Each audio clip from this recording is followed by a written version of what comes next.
Здравейте, приятели, и добре дошли в последната прогноза за 2025 година, а именно за 2026 година.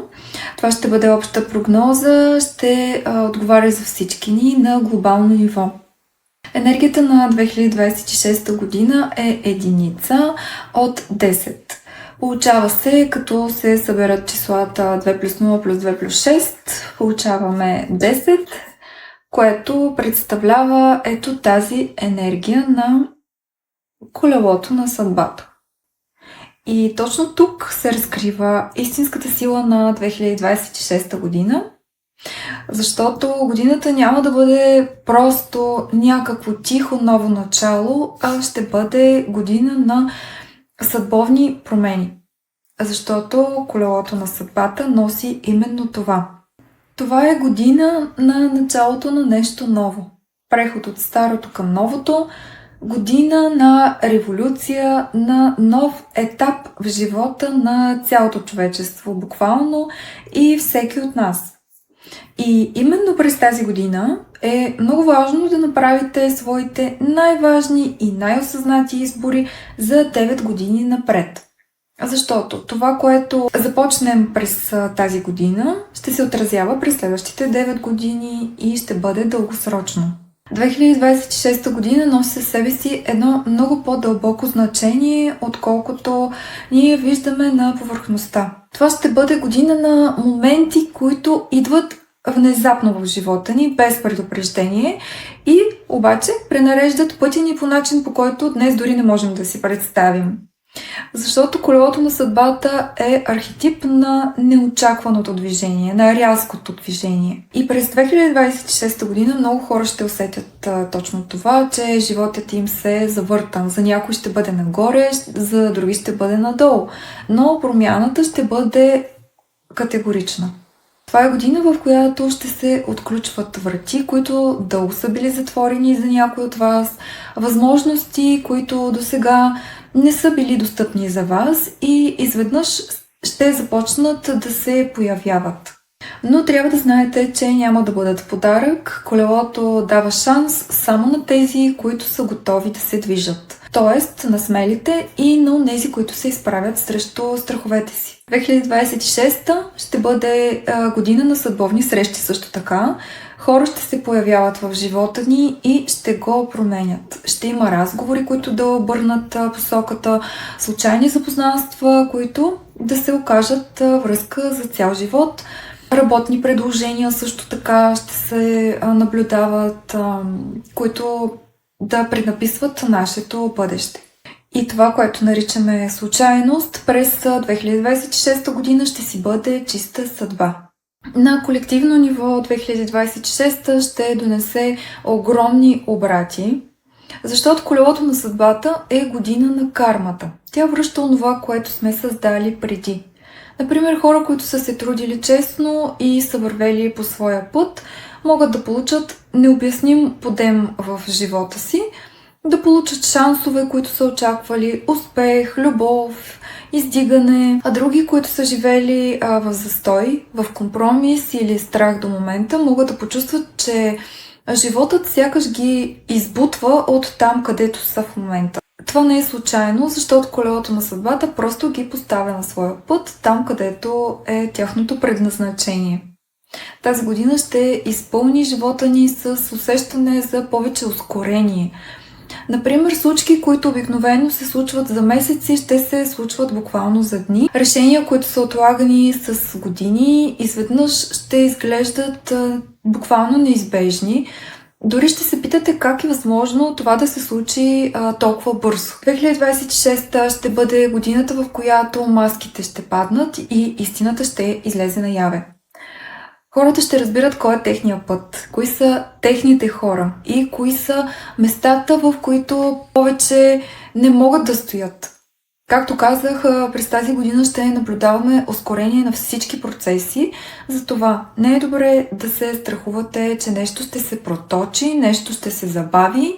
И всеки бизнес, всяка връзка или всяко нещо, което започнете през тази година, ще се развива много бързо.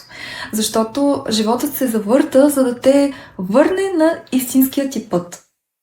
Какво ви очаква през следващата година, ще научите в това видео за всеки един от вас. Надявам се, че докато гледате това видео, ще бъдете от онези щастливци, които ще се възползвате от новостите през тази година, защото за всички ни до един това ще бъде валидно, а именно създаването на нещо ново в живота ни. Затова е изключително важно всички ние да направим следните неща, които ще кажа след малко през 2026 година, за да стане животът ни по-добър и да имаме по-добрата версия на себе си.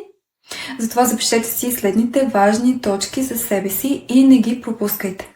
На първо място, определете си една единствена цел в живота, която искате да постигнете. Няма нужда да се опитвате да грабнете всичко наведнъж.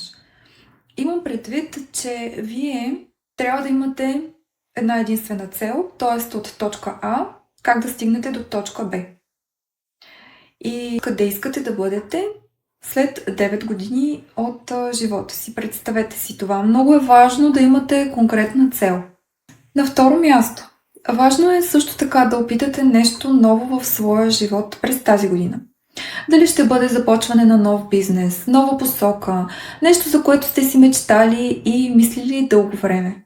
Това е важно за следващата година. На трето място, махнете се от местата, на които източват вашата енергия.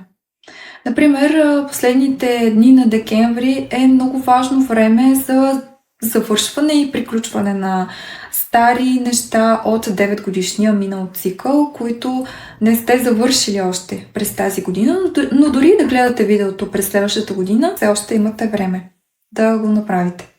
На четвърто място, научете се да избирате себе си и да слушате себе си.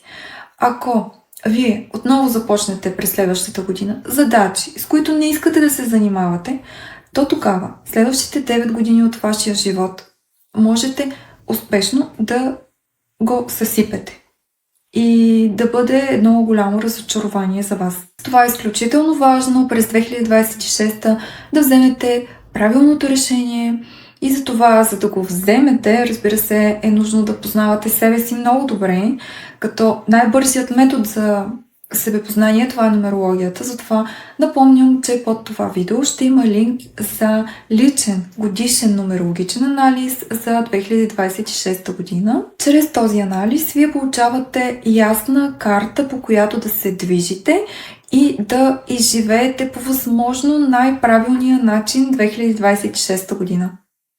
А това и ще зададе тона, както казах, на 9 години напред. Това е толкова важна следващата година. И сега всеки от вас, който желая да разбере какво го очаква през 2026 година, трябва да изчисли своята лична година. За да разберете това, кое е вашето лично число, трябва да съберете датата си на раждане, месеца на раждане с числото 1. Например, 14 юли плюс 1. Получава се 4, т.е. вашата лична година е 4, ако сте родени на 14 юли. И сега нека да разгледаме вашите лични прогнози според рожденото число.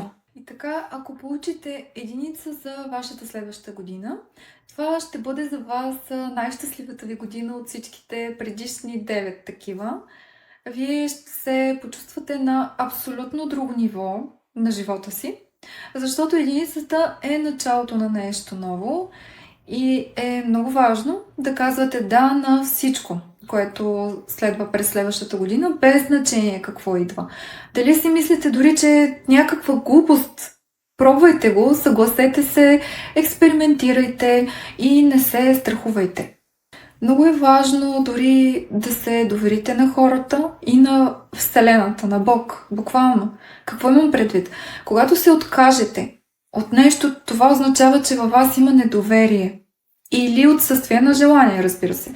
Но ако се откажете от нещо, защото за вас е нещо страшно, тук става въпрос за доверие към Вселената и към Бог.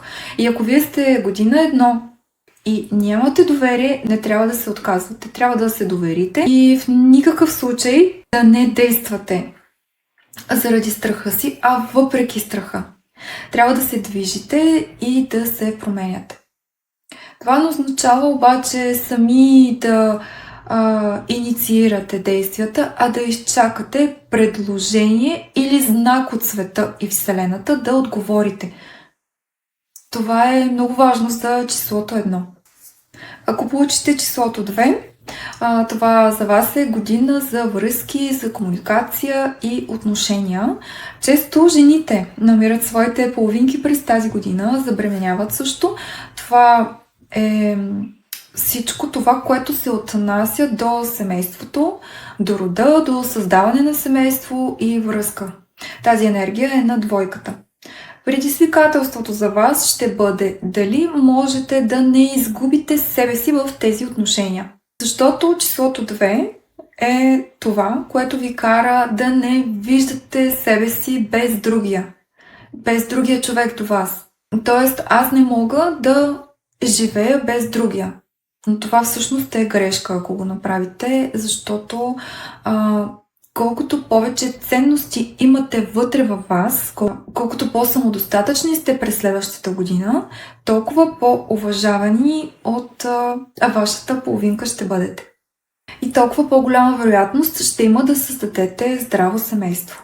Ако сте получили число 3, това число отговаря за майчинството. Може да станете майка точно през тази година или пък баба. Това е емоционално число и може да изпитвате много резки промени в емоциите и настроенията. Много е драматично, така че не се стряскайте. Това е от самата енергия, ако ви се случи. Също така, това число отговаря за създаването на творчески проекти. Но е важно да не забравяте нито майчинството, нито работата и да балансирате. Тоест, по-малко работа, повече майчинство. Това е формулата за успеха през следващата година за жените специално. Ако сте получили числото 4, това е за създаване на стабилност в живота, за въвеждане на ред, например покупка на дом, преместване в нова квартира също така през тази година може да също така да продадете нещо, което не се е продавало дълго време. За мъжете специално година с числото 4 също означава период, в който могат да станат родители, да създадат семейство, да се оженят, да създадат дом. За мъжете и жените също означава ръст в кариерата, печелене на пари. Разбира се, ако не успеете да внесете този ред в живота си, ще има и негативна страна, но за това повече пиша вече в личните годишни анализи. Ако сте получили числото 5, това е числото на промените. Вашият живот ще се промени на 180 градуса. Ще се запознаете с абсолютно нови хора, които ще влязат във вашето обкръжение. Ще бъде весело, много забавно, ще пътувате много и ще флиртувате. Важно за вас е да казвате да на всяка възможност, за да не зацикляте в рутината и да не останете на едно и също място. Това е важно. Ако сте получили числото 6, то 2026 година за вас ще бъде посветена на семейството и любовта. Тези от вас, които имат партньор, могат да преминат на следващото ниво, като брак или раждане на дете, или да заживеят заедно. А на тези, които са в много лоши отношения, ще преминат през проверка на това доколко обичат и ценят себе си. Ако нямате човек до себе си, аз ви гарантирам, че тази година ще го срещнете и ще ви хареса. Но ще преминете през проверка, като той ще нарушава много личните ви граници. Тук е важно да не предавате себе си отново. Ако за вас се получава числото 7, това означава, че животът ви ще се обърне на 180 градуса. Основната енергия на тази година е да се научите да съединявате материалното с духовното. Тоест, ако вие сте много материален човек, през 2026 година ще почувствате невероятното желание да се заземите и да се отделите и махнете от хора, които правят неща, които не ви харесват. Но това отново ще бъде проверка за вас на това колко умеете да се грижите за връзката си. Затова в никакъв случай не се разделяйте или развеждайте през тази година. Числото 7 харесва пътешествията, разширението на хоризонтите и уединението сам със себе си.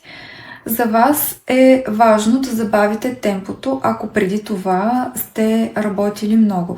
Но ако до сега не сте работили толкова усилено, точно сега трябва да положите пък усилия и да започнете да го правите. Зависи от това какво ви се е случвало до този момент. На следващото място, ако сте получили числото 8, за вас 2026 година ще бъде година на просперитет в финансите. За вас е важно да построите стабилен бизнес, ако желаете това, който ще съществува през следващите 9 години. За други от вас може да получите повече пари, кариера, по-висок статус, защото вече сте работили усилено за това. Важно е само да се занимавате с това, което е ваше и ви удовлетворява. Така всичко ще става по-леко през следващата година. Ако сте получили числото 9, това е приключване на всички онези събития, които сте преживели през предишните 9 години. Ще получите наградите за всичко, което сте правили през последните 9 години. Това може да бъде брак, раждане на дете и подем в кариерата. Но в същото време всичко ненужно за вас ще се премахне през 2026 година. Най-важно е да не задържате хора около себе си, които искат да напуснат живота ви, или ако сте на работа, която ненавиждате, абсолютно задължително е да я смените. Много е важно да не плувате срещу течението, а по течението. Нужно е също така да спрете да спасявате всички около вас и да слушате желанието си на вътрешното си аз. Това ще бъде година за вас на прехода от старото към новото. За всеки, разбира се, ще бъде различно според личните му числа. А за да преживеете годината правилно и ако имате нужда от помощ, ви каня да вземете своя личен анализ от линка по-долу под това видео и да стартирате следващите 9 години в положителна насока, защото 2026 година иска яснота за пътят, през който ще преминете нататък. Затова не пропускайте тази възможност. Желая ви прекрасна 2026 година, успешна и до скоро!